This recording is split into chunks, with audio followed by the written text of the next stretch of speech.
Taong ika-17 sa loob ng isang apartment building sa Barangay Highway Hills, Mandaluyong, natagpuan ng landlady ang katawan ni Michi Samson, 27 taong gulang. Nakahandusay sa sahig ng kanyang inuupahang unit, isang bagay na baluktot at wala ng buhay. Magulo ang paligid, malinaw na nagkaroon ng pagtatalo bago ang insidente. Isang pagtatalong desperado at marahas. Ang hapagkainan ay nabagsak. Ang isang lampara ay nabasag. Ang mga pira-pirasong salamin ay kumakalat sa sahig na parang mga bituing nanghihina. Ngunit, ayon sa mga unang rumesponding pulis, walang palatandaan ng puwersahang pagpasok. Walang sirang kandado, walang basag na bintana. Lahat ng gamit ay nasa ayos. Maliban sa mga kalat na nagmula sa pakikipagbuno ang mga pahiwatig ng isang pagkakagulong na ganap. Sa loob ng 4 na sulok na iyon, sa loob ng kanyang bag, natagpuan ang cellphone, isang maliit na aparatong nag-iingat ng kanyang huling sandali. Naglalaman ito ng isang mensahe at mga tawag mula sa gabi bago ang insidente. Ang mga salita at mga pangalan doon ay naging mga anino na ngayon. Habang isinasagawa ang forensic investigation, lumabas ang investigasyon. Ang sanhi ng pagkamatay ni Michi ay isang marahas at personal na insidente. Walang bakas ng pagnanakaw. Ngunit malinaw-malinaw na may malalim at madilim na motibo sa krimen. Ito ay isang gawa ng pagtatapos. Sa araw ding iyon, dumating ang kanyang matalik na kaibigan na si Zyla Cruz. Isang kasamahan niya sa call center. Halos mawala ng malay si Zyla sa nakita sa mga pulis na humarap sa kanya. Ang kanyang mukha ay nawala ng kulay. Ang kanyang mga kamay ay nanginginig ng husto. Siya ang unang nagsabing, hindi siya nagtataka na may masamang mangyari kay Michi. Ayon sa kanya, marami itong lihim. At ngayon, isa-isang nabubunyag ang lahat ng ito. Tulad ng mga bulok na sanga ng isang punong itinago sa dilim. Bago nangyari ang trahedya, si Michi Samson ay isang simpleng dalagang probinsyana mula sa bayan ng Gubat, Sorsogon. Panganay sa 3 magkakapatid, anak ng isang guro at driver ng jeep. Tahimik ang pagkabata niya, kilala sa eskwelahan bilang maganda at mahinhin, larawan ng isang dalagang Pilipina. Ngunit, sa loob ng katahimikan, ay may ibang katauhan si Michi. Naroon ang pagnanais, ang uhaw na mabuhay ng malaya, na magawa ang kanyang mga gusto, anuman ang halaga. Sa edad na 22, matapos ang kolehiyo, lumuwas siya patungong Maynila. Dinala niya ang pangarap na makapag-ipon, maging komportable at mabuhay bilang isang city girl. Ngunit sa lungsod, iba pa ang realidad. Isang realidad na malamig at naninipsip. Namasukan siyang call center agent sa Ortigas. Isang trabahong mabilis ang kita, pero mabilis ding maubos dahil sa gastusin. Sa unang taon pa lamang, nagbago na ang anyo ni Michi. Mula sa mahinhin at probinsyanang dalaga, naging sosyal, palalabas, at mahilig sa mga bagay na hindi niya nabibili noon. Unti-unti, natutunan niyang gamitin ang ganda at ang bagong kumpiyansa para makakuha ng atensyon, para makakuha ng pakinabang mula sa ibang tao. Sa mga eat-out, lagi siyang sentro ng kwentuhan. Ang babaeng nahuhuli sa usong pananamit. Laging may bagong labas na cellphone at maraming humahabol na tagahanga. Sa labas, pinapakita ni Michi ang isang outgoing at high-class na babae. Ngunit iba ang pagkakakilala sa kanya ni Zyla Cruz, ang kanyang matalik na kaibigan. Si Zyla ang tanging taong nakakaalam ng mga lihim ni Michi. Madalas niyang paalalahanan si Michi na mag-ingat. Mag-ingat sa mga lalaking pinagkakaabalahan nito. Ngunit laging sinasagot siya ni Michi nang may banta ng ngiti na alam niya ang kanyang ginagawa, na siya ang may kontrol. Sa bawat bagong relasyon, tila tumitibay ang kumpiyansa ni Michi na makakalusot siya lagi, na hindi siya mabibisto.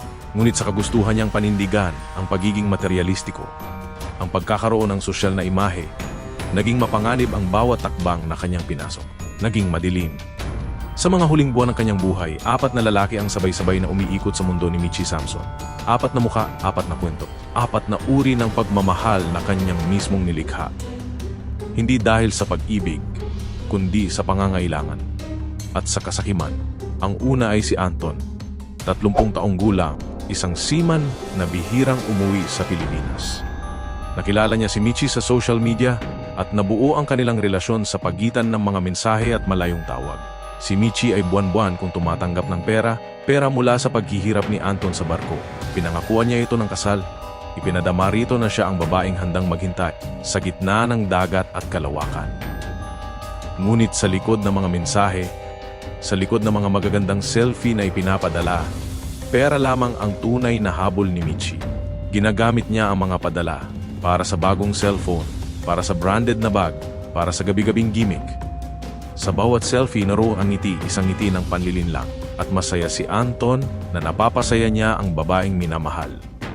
Walang ideya na siya pala ay pinapaikot lamang sa palad ng isang manggagancho. Ang pangalawa ay si Jerry, 27 taong gulang, isang introvert, mayaman, at bihirang lumabas ng bahay. Kababata ito ni Zayla at nakilala ni Michi nang magdiwang ng kaarawan ang kaibigan. Doon, naging target si Jerry. Si Jerry ang tipo ng lalaking mahilig mapag-isa, walang social life.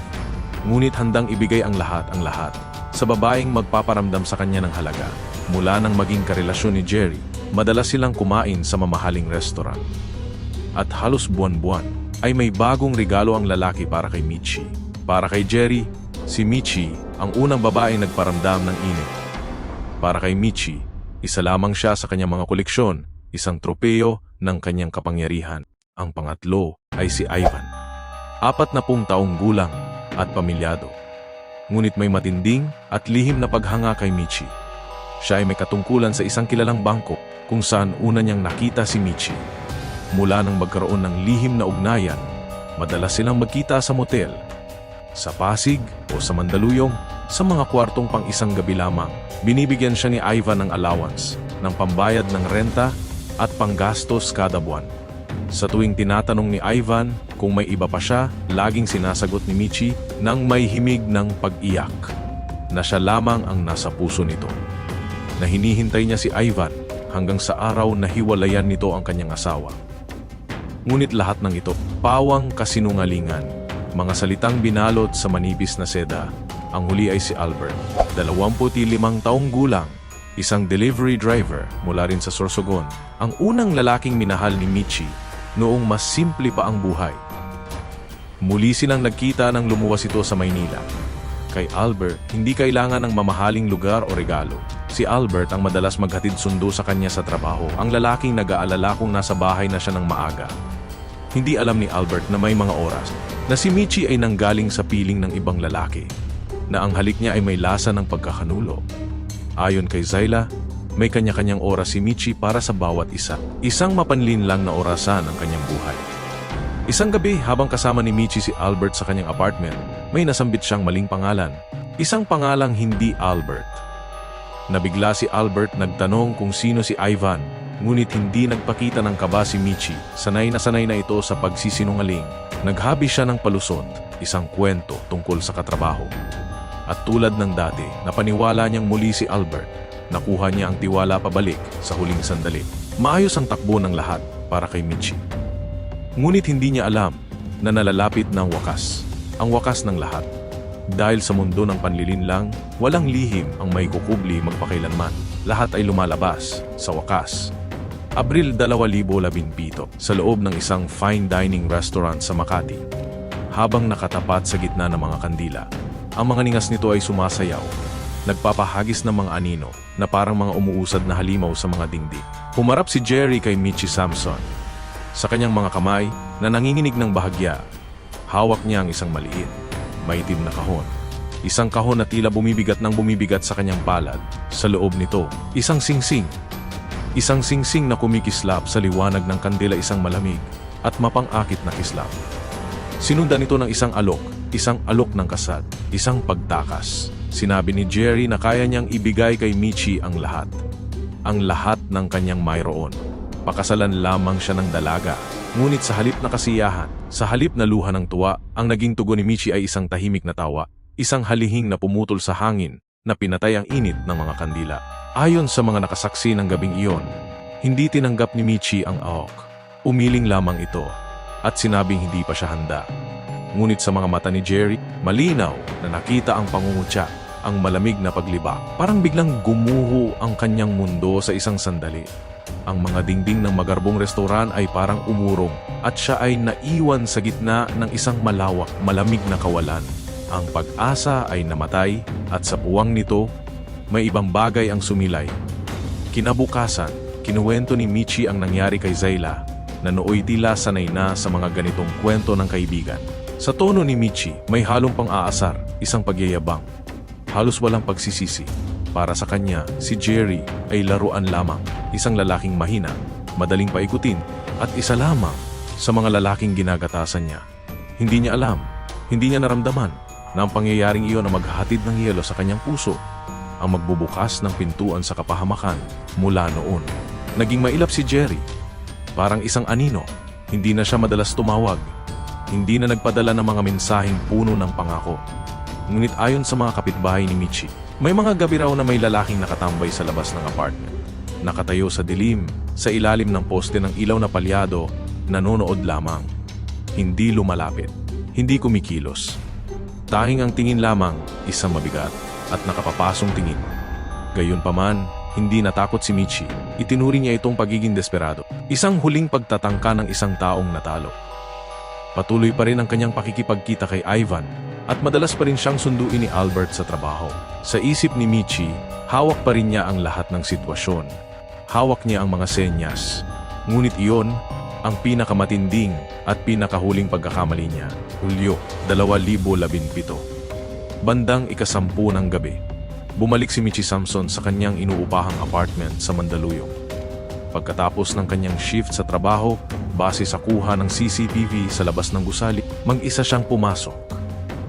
Bitbit ang isang maliit na paper bag mula sa convenience store. Sa mga frame ng video, ang lahat ay kulay abo at puti. At sa mga framing ito, makikita ang bahagyang paglingon niya bago pumasok. Isang mabilis at kakaibang pag-ikot ng ulo. Tila may pakiramdam. Isang panganib na nakatayo sa kanyang balikat na sinusundan siya. Mga minuto matapos siyang dumaan sa sliding glass door, may isa pang katawan ang pumasok sa entrance ng apartment building. Nakilala ito sa footage bilang si Jerry. Nakasuot ng hoodie jacket na itim. Ang kanyang muka ay isang malabong patak sa ilalim ng kapit. Halos 30 minuto ang lumipas nang makita ang parehong pigur. Nagmamadaling lumabas mula sa apartment. Ang hoodie ay nakataas. Ang mga kamay ay nakasuot sa bulsa. At ang kanyang paglakad ay hindi pagtakbo, kundi isang mabilis at determinadong paghakbang palayo sa liwanag. Hindi malinaw kung ano ang kanilang naging usapan sa loob ng mga dingding na iyon, kung anong mga salita ang nasambit, kung anong mga sigaw ang nilamon ng karpet at konkreto. Ngunit ayon sa mga forensic investigator, sa mga oras na iyon, sa loob ng tahimik na unit, nangyari ang insidente. Ang insidenteng nagresulta sa pagkawala ng lahat ng hininga ni Michi. Sa ulat ng pulisya, nakita ang mga bakas ng pagtatalo. Ang mga bakas ng isang pakikipagbunong desperado. Sa autopsy report, lumabas na si Michi ay namatay dahil sa asphyxia by strangulation. Ang kanyang leeg ay may mga bakas ng presyon, mga galos ng mga kuko, isang selyo ng 2 kamay. Nakita rin ang mga indikasyon ng pakikipagbuno bago siya tuluyang mawala ng buhay. Mga pasa sa kanyang mga braso, mga pilat sa kanyang mga palad, kung saan posibleng sinubukan niyang ilapat ang mga daliri sa mga bisig na pumipigil sa kanyang hininga. Mula sa mga text message na na-recover sa cellphone ni Michi, may mga huling palitan ng mensahe sa pagitan nila ni Jerry. Ayon sa mga mensahe, gusto ni Jerry na mag-usap sila ng maayos, na magtapat si Michi ng katotohanan. Dahil alam na raw niya ang lahat. Alam na niya ang tungkol kay Anton, kay Ivan, kay Albert. Ngunit sa huling mensahe ni Michi, makikita ang pagkalas. Isang malamig at pangwakas pagtanggi. Isang pagpapadala sa kanya sa dilim. At marahil iyon ang naging mitya. Ang huling piraso ng panggato na sumunod sa trahedya.